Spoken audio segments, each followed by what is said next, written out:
Bhupendra Yadav, correct. Congress Sorry, के बाद I will हमारी call you. पार्टी का sir. By mistake, I called you. I'm sorry. Bhupendra Yadav. सम्माननीय उपसभापति महोदय, Bhupendra Yadav. सम्माननीय उपसभापति महोदय, देश का बजट सरकार की प्रतिबद्धता का परिचायक तो होता ही है, उसके साथ साथ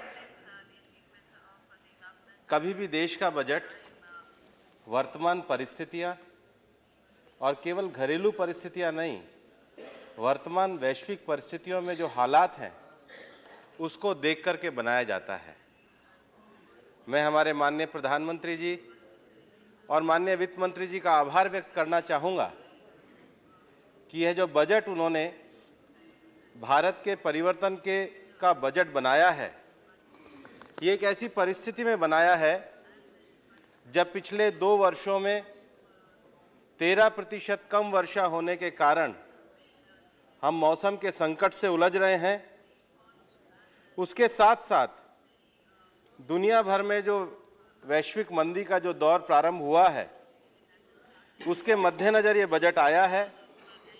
लेकिन सरकार ने बजट में अपनी राजनीतिक प्रतिबद्धताओं को आगे बढ़ाते हुए, विकास के लक्ष्यों को तय करते हुए, एक और जहां 7वें वेतन आयोग की सिफारिशों को भी ध्यान में रखा है, वहीं पिछले लंबे समय से देश के सैनिकों की जो 1 रैंक 1 पेंशन की योजना थी, उसके अतिरिक्त भार को भी स्वीकार करते हुए इस बजट को बनाया है। और मैं इस बजट को प्रारंभ करने से पहले ये कहना चाहूँगा कि वैश्वीकरण की प्रक्रिया के बाद 1980 में चाहे लैटिन अमेरिकी देशों में अर्थव्यवस्था का संकट गहराया हो, उसके बाद एशिया के देशों में वो वैश्विक संकट आया हो, उसके बाद लैटिन अमेरिकी प्रवृत्ति को हमने 2010 में यूनान में भी देखा। और इन सब कारणों के पीछे वित्तीय संकट, सरकारी उधारी, कॉरपोरेट उधारी, बैंक और उपभोक्ताओं की उधारी, व्यवस्थागत समस्याएं, उभरते बाजारों की समस्याएं। और जब हम ये जान रहे हैं कि दुनिया एक मंदी के दौर में जा रही है, और ऐसे में हमें ये नहीं पता कि आज चाइना की आंतरिक स्थिति में भविष्य में हमारे मुद्रा अवमूल्यन पर, विनिमय पर, पूंजी प्रवाह पर और मंदी की संभावनाओं पर क्या प्रभाव पड़ेगा। ऐसे समय में जिस प्रकार का बजट माननीय वित्त मंत्री जी ने प्रस्तुत किया है, मैं कहना चाहूँगा कि उम्मीदों के दिए बुझा नहीं करते, दूर हो मंजिल पांव डगमगाया नहीं करते, हो दिल में जिसके जज्बा मंजिल छूने का, वो मुश्किलों में कभी घबराया नहीं करता। और इसलिए इस बजट की जो प्रक्रिया है, ये परिवर्तन किसके लिए है? ये परिवर्तन देश में सुधार लाने के लिए है। और अगर मुख्य रूप से इस पूरे बजट को अगर विश्लेषित किया जाए, अगर इसको ध्यान से पढ़ा जाए, तो बजट को पढ़ने के बाद सबसे पहले ये ध्यान में आता है कि इस बजट में देश की मैक्रो इकोनॉमिक स्थिरता का ध्यान रखा गया है। इस बजट में इस बात का प्रयास भी किया गया है कि घरेलू मांग में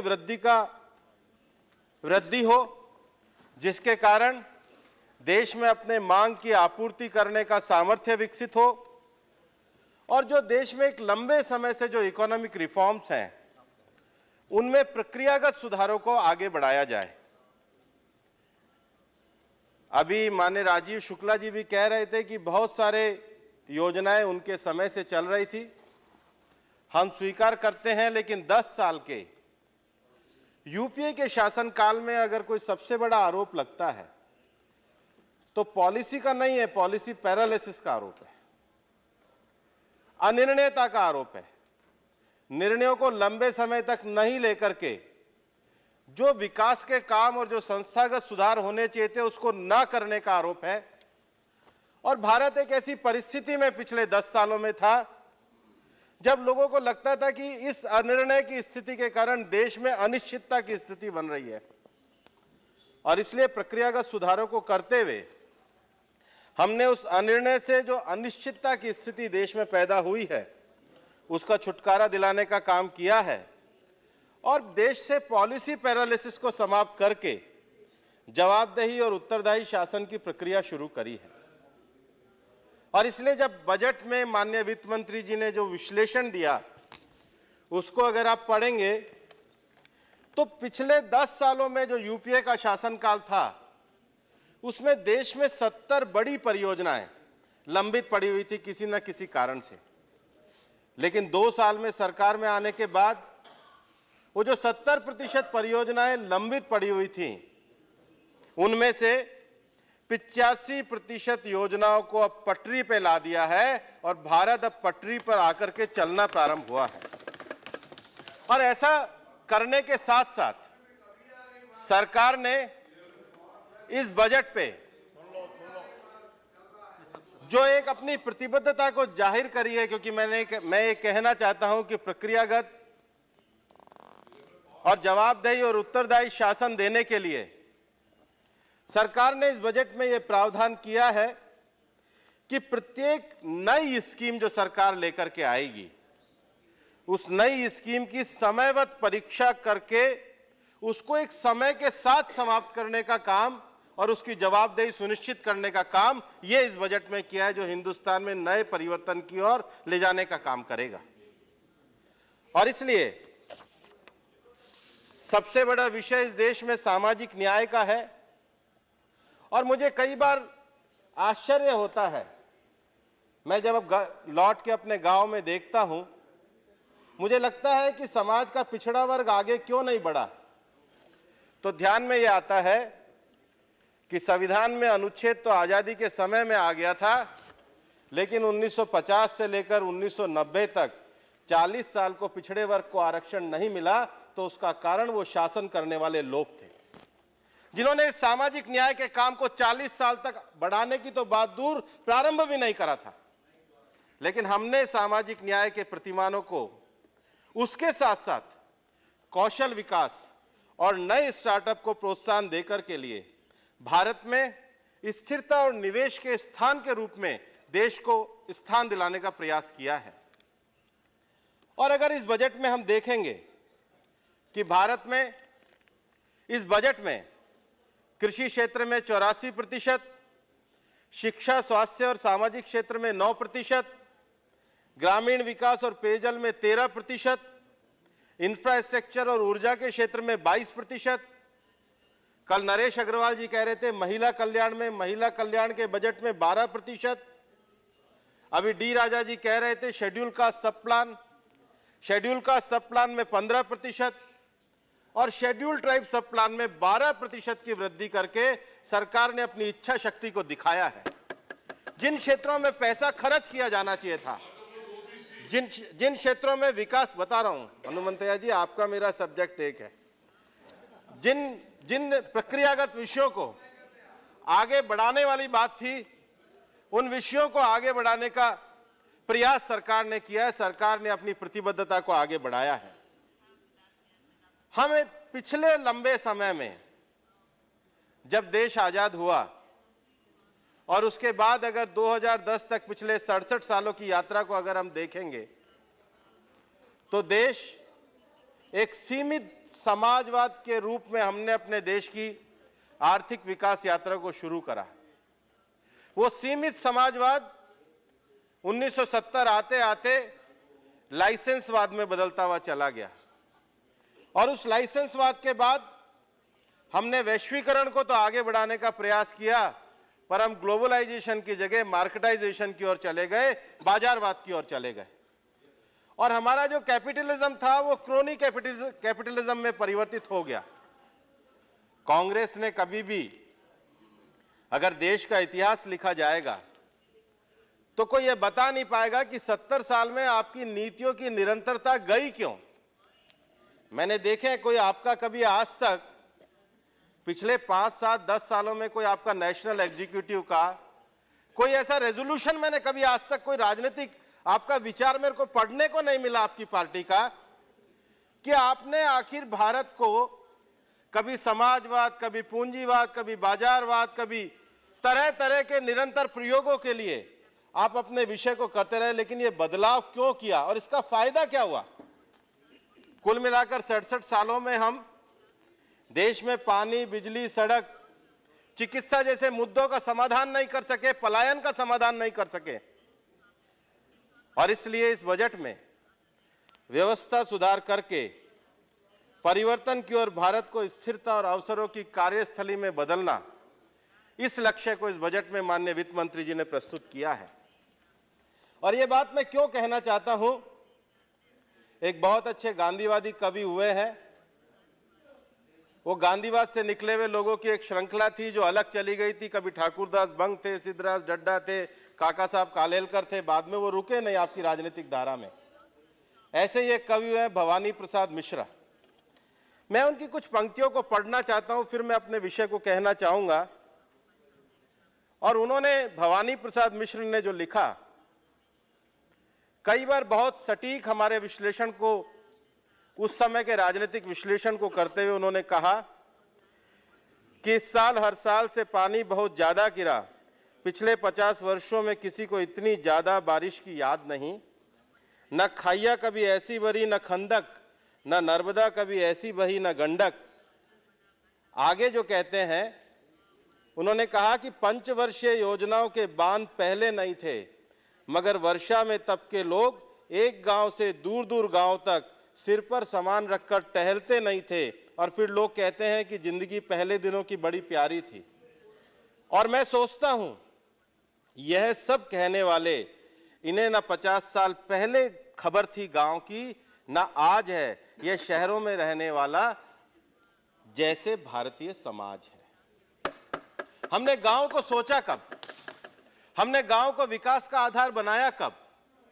हमने जितनी भी पंचवर्षीय योजनाएं बनाई, हमें लगता है कि पंचवर्षीय योजना बनाने के बाद हमने हरित क्रांति से देश में कोई एक नई दिशा शुरू करी। पर इस बार जब आर्थिक समीक्षा में मैंने कृषि क्षेत्र को पढ़ा, तो आर्थिक समीक्षा में जो लिखा कि भारतीय कृषि एक तरह से अपने ही विगत की सफलता, विशेष तौर पर हरित क्रांति का शिकार है। यह अन्न केंद्रित बन गई है और परिणामतः क्षेत्रीय तौर से पक्षपातपूर्ण, निवेशोन्मुख, भूमि जल उर्वरक हो गई है। तीव्र औद्योगिकरण और जलवायु परिवर्तन क्रमशः भूमि और जल का अभाव मूल्य बढ़ा रहे हैं। ये नीतियां किसकी रही हैं? ये 60 सालों में इस देश की पंचवर्षीय योजनाओं को लाकर के देश में उत्पादन केंद्रित आपके समय में हुई है।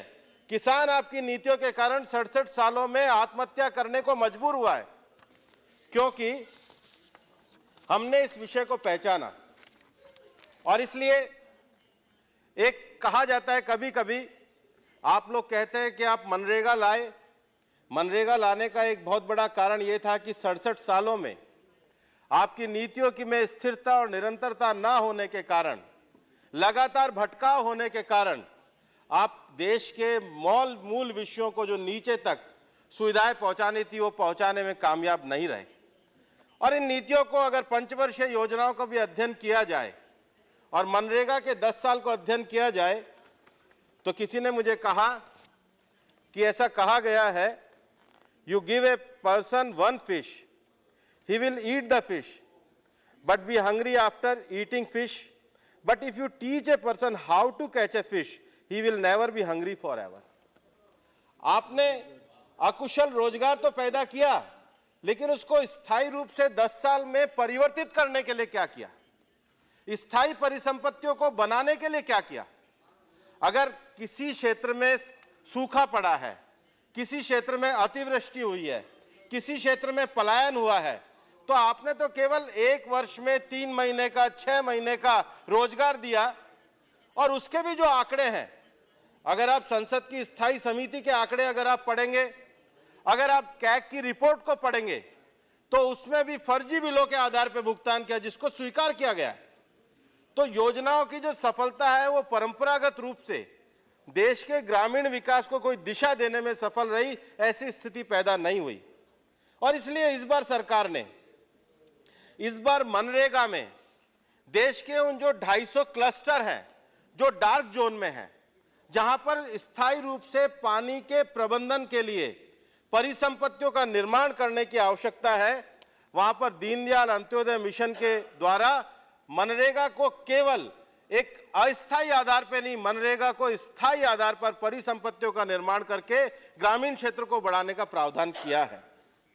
और बजट में एक ऐतिहासिक काम किया है। वह ऐतिहासिक काम यह किया है कि देश में 2.5 लाख पंचायतें हैं। सरकार ने 2,87,000 करोड़ रुपए का आवंटन किया है। यह कम्युनिटी बेस्ड डेवलपमेंट है।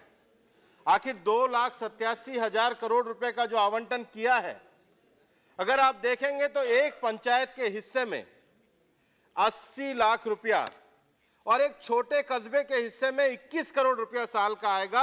अब देश में जो विकेंद्रीकरण का काम हम चाहते हैं, उसकी शुरुआत इस बजट ने करी है। अब उसको केवल ये नहीं है कि उसको एक फिश पकड़ा दी जाएगी, उसको उसके आगे बढ़ते हुए उन सारे तरीकों में ग्रामीण पंचायत और ग्रामीण पंचायती राज को मजबूत करने के लिए, उस क्षेत्र का विकास करने के लिए, स्थायी समाधान देने के लिए यह आवंटन सरकार ने किया है, जो पिछले 5 वर्षों में 228% ज्यादा है। और इसके साथ साथ आज जो हमारे गांव के साथ जो अर्बन में जो नए क्लस्टर हो रहे हैं, वहां श्यामा प्रसाद मुखर्जी रू urban plan, Deendayal Antyodaya mission, प्रधानमंत्री ग्रामीण सड़क योजना में 27,000 करोड़ रुपए का प्रावधान और ग्राम स्वराज के नाम पे सरकार ने 665 करोड़ रुपया देश के पंचायती राज को मजबूत करके एक नई अर्थव्यवस्था में उनको ताकत देने का काम सरकार ने किया है। लंबे समय से हमारे देश में जो गरीब महिलाएं हैं, गरीब परिवार हैं, जिनको आज गैस की आवश्यकता है, ऐसे 5 करोड़ परिवारों को एलपीजी के माध्यम से प्रधानमंत्री उज्ज्वला योजना में जोड़ने का एक संकल्प किया है। हम कितने लंबे समय तक विकास का बल्ब देश की हर पंचायत तक जला नहीं सके, लेकिन इस बार सरकार ने अपने लक्ष्य के साथ ये तय किया है कि 1 मई 2018 तक देश में लगभग सभी गांवों को बिजली से जोड़ने का काम, और अगर आज के समय में सूचना क्रांति के कारण, आईटी की क्रांति के कारण डिजिटल लिटरेसी की आवश्यकता है, तो उसका लाभ भी 6 करोड़ परिवारों तक जाए, इसका सरकार ने काम किया है। और इसलिए जो केवल प्रधानमंत्री ग्रामीण सड़क को जोड़ना नहीं, प्रधानमंत्री ग्रामीण सड़क को आगे राष्ट्रीय राजमार्गों से जोड़ना, सरकार ने सारा ध्यान इस इंफ्रास्ट्रक्चर को बढ़ाने के लिए किया है। देश में जो सबसे बड़ा विषय है वो हमारा स्वास्थ्य का भी विषय है, और स्वास्थ्य के विषय को सरकार ने अब बहुत ध्यान देकर के अभी स्वास्थ्य के संबंध में जो घोषणाएं करी हैं वो काफी ज्यादा है। एक विषय जो हमारे बारे में बार बार विषय आता है और आप लोग कई बार कहते हैं कि हम बात करते हैं मिनिमम गवर्नमेंट मैक्सिमम गवर्नेंस, ये क्या है? इसका अर्थ है कि आपके प्रधानमंत्री जी जो कहा करते थे कि 1 रुपये में से 85 पैसा रह जाता है, हम आधार के माध्यम से उसको देना चाहते हैं। यह जो आधार के माध्यम से पैसा पहुंचाने का काम किया है, यह मिनिमम गवर्नमेंट मैक्सिमम गवर्नेंस है। आप इसका विरोध करते हैं। हम सब तरह के जो टैक्स लगे हुए हैं, चाहे एंटरटेनमेंट टैक्स हो, चाहे ऑक्ट्राई हो, चाहे एक्साइज हो, चाहे कस्टम हो, उसको एक करके जीएसटी लाना चाहते हैं, आप उसका विरोध करते हैं। आप जो कंपनी एक्ट लेकर के आए, उसमें हम स्टार्टअप कंपनियों के लिए अनुकूल माहौल बनाने के लिए काम कर रहे हैं। One more speaker. और देश में 33 लाख जो इस समय छोटे व्यवसायी हैं, जिनको अपना बही खाता रखने के लिए 1 करोड़ रुपए तक में छूट थी, उनको इस बार सरकार ने बढ़ा करके 2 करोड़ रुपया सरकार ने देने का काम किया है। सस्ते आवास निर्माण को बढ़ावा देने के उपाय, प्रक्रियागत सुधारों के लिए टैक्स के मुकदमेबाजी को कम करना, टैक्स का सरलीकरण करना और देश में नया कानून लेकर के आना जिससे देश में मुद्रा का सही तरीके से परिचालन हो सके। देश में जो लंबे समय तक राजकोषीय घाटा है, उस एक्ट के लिए भी सरकार ने कमेटी बनाने का प्रस्ताव किया है। और इसलिए मैं ये कहना चाहूंगा कि इस बजट के माध्यम से हम जो अपनी अर्थव्यवस्था का टिकाऊ विकास करना चाहते हैं, वो टिकाऊ विकास के साथ साथ समुदाय आधारित विकास भी होगा। और देश में प्रगतिशील संघवाद को आगे बढ़ा पाएंगे। No, no, they have और no इसलिए time. मैं कहना चाहता हूं कि यह जो गतिशील बजट सरकार ने बनाया है उसके बारे में मैं इतना ही कहना चाहता हूं कि हम सबको साथ मिलकर के इस बजट को There is a time. अपना समर्थन देना चाहिए, क्योंकि हम सब अगर साथ हैं तो नहीं किसी के मोहताज हैं। अंजाम is तो one अभी more बाकी है speaker. दोस्तों, ये तो सिर्फ आगाज है। Thank you very much.